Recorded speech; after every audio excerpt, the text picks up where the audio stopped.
और इसमें इन लोगों के खिलाफ जो मुकदमा दर्ज हुआ है वो भारतीय न्याय संहिता और एनडीपीएस में इनके खिलाफ मुकदमा दर्ज हुआ है।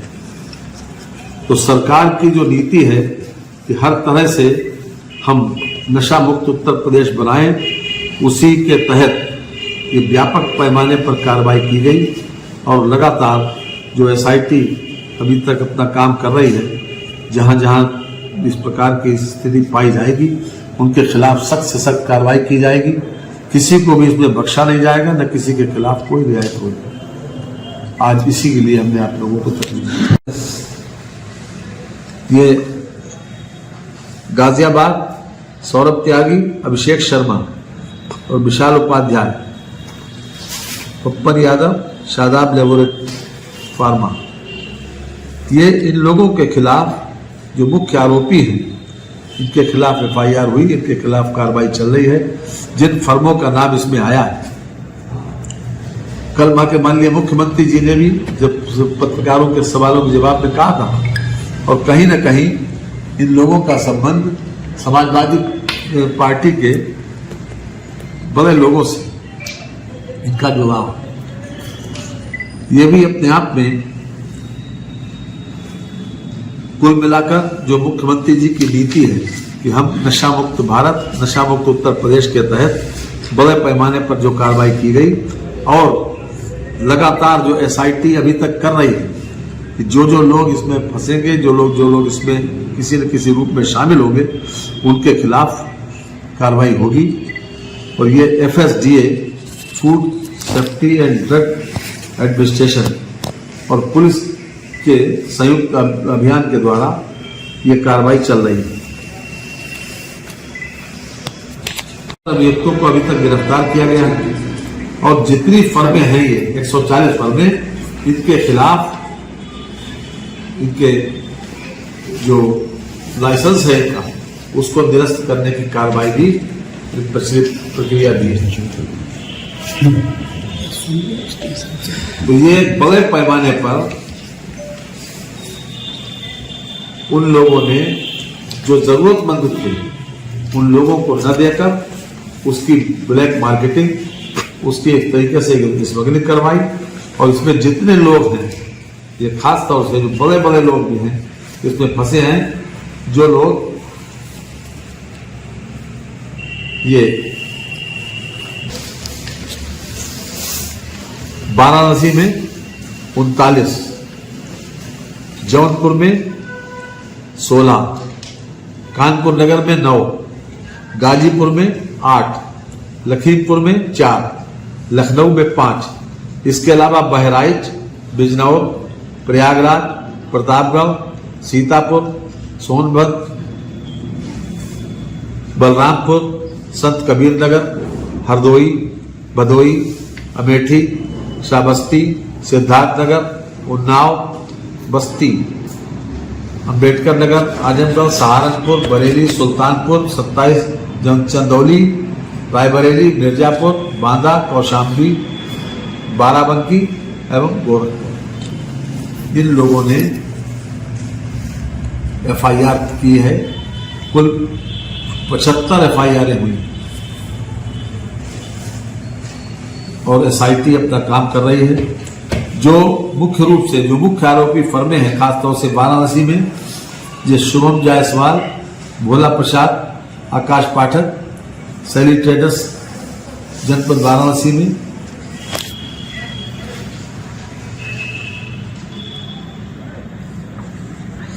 इसमें 2,23,92,311 बोतलों की सप्लाई खपाई गई।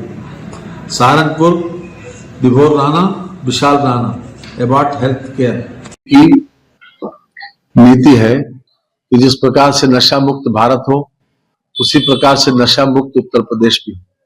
उसी के तहत व्यापक पैमाने पर कार्रवाई की गई है। खास तौर से जो कोडीन युक्त सिरप है, ये गंभीर खांसी के मरीजों के इलाज के लिए है और ये मेडिकल एडवाइस पर, मेडिकल प्रिस्क्रिप्शन पर, डॉक्टर की एडवाइस पर उन मरीजों को दिया जाता है जिसके लिए डॉक्टर लिखते हैं। और मेडिकल स्टोर के लिए ये पाबंदी है कि वो उसका रजिस्टर बनाकर रजिस्टर मेंटेन करके किसको कितनी दवाई दी गई वो मेंटेन करें। लेकिन जहां से ये डिस्ट्रीब्यूटर के माध्यम से जो दवाई बनी उसमें बड़े पैमाने पर उसकी स्मगलिंग की गई है। जरूरतमंदों को तो कम दी गई, लेकिन उसकी स्मगलिंग बड़े पैमाने पर की गई और नेपाल और बांग्लादेश उसको भेजा गया नशे के रूप में इस्तेमाल करने के लिए। ये सबसे बड़ा अपराध है और इसके लिए बड़े पैमाने पर उत्तर प्रदेश सरकार ने कार्रवाई की है। इस समय तो एक एसआईटी बनाई जो एफएसडीए और पुलिस विभाग के सहयोग से बनी है, जिसमें आईजी स्तर के एक अधिकारी खासतौर से इसमें उनकी अध्यक्षता में ये एलआर कुमार पुलिस महानिरीक्षक कानून व्यवस्था के अध्यक्षता में एक 3 सदस्यीय कमेटी बनी है। वो इसकी जांच कर रही है बड़े पैमाने पर। फिलहाल 140 फर्मों के खिलाफ 33 जनपदों में जो एफआईआर लिखाई गई है और ये बीएनएस और एनडीपीएस के तहत एफआईआर लिखाई गई।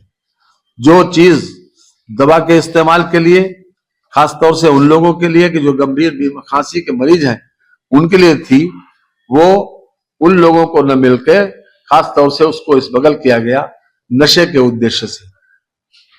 तो ये बड़े पैमाने पर इसका जब इसका संज्ञान लिया गया, इसके संबंध में जांच कराई गई, तो ये पता चला कि इसमें काफी लोग इन्वॉल्व हैं और उन सब के खिलाफ कार्रवाई की गई है। 75 लोग इसमें अभी तक गिरफ्तार किए गए हैं और 9.42 करोड़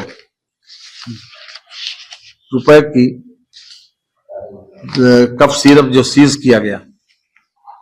इसके अलावा जो हमारी 65,455 कोडीन युक्त सिरप की बोतलें बरामद हुई। जैसे जैसे एसआईटी की जांच बढ़ेगी, जिसमें जितने लोग भी किसी न किसी रूप में शामिल पाए जाएंगे, उसमें उन लोगों के खिलाफ कार्रवाई की जाएगी। इसमें किसी न किसी रूप में जो लोग पकड़े गए हैं, उनका कहीं न कहीं किसी न किसी रूप में समाजवादी पार्टी के लोगों से संबंध है। सरकार की ये जो नीति है उसके तहत सरकार काम कर रही है और जो भी इसमें दोषी पाया जाएगा उसके खिलाफ सख्त से सख्त कार्रवाई की जाएगी।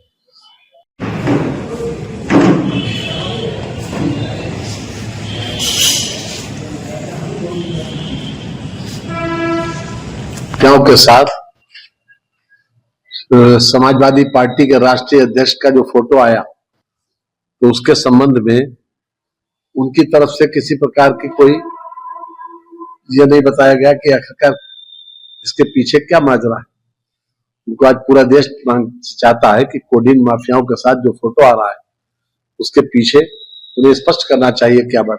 खास तौर से जो तमिलनाडु में जो कोडीन सिरप से जो बच्चों की मौत हुई, इस मामले में भी समाजवादी पार्टी ने कुछ नहीं बोला।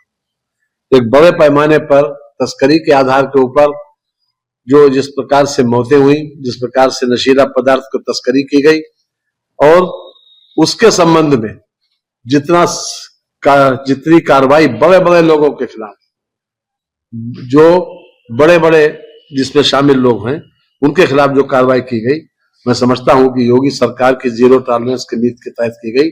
लेकिन इस बारे में समाजवादी पार्टी अभी तक मौन है और इधर उधर के अलग अलग बयान, अलग अलग बातचीत कर रही है। Thank you. अगर आप ये वीडियो YouTube पर देख रहे हैं तो हमारे चैनल को सब्सक्राइब कर बेल आइकन दबाएं और Facebook पर देख रहे हैं तो हमारे पेज को लाइक करें।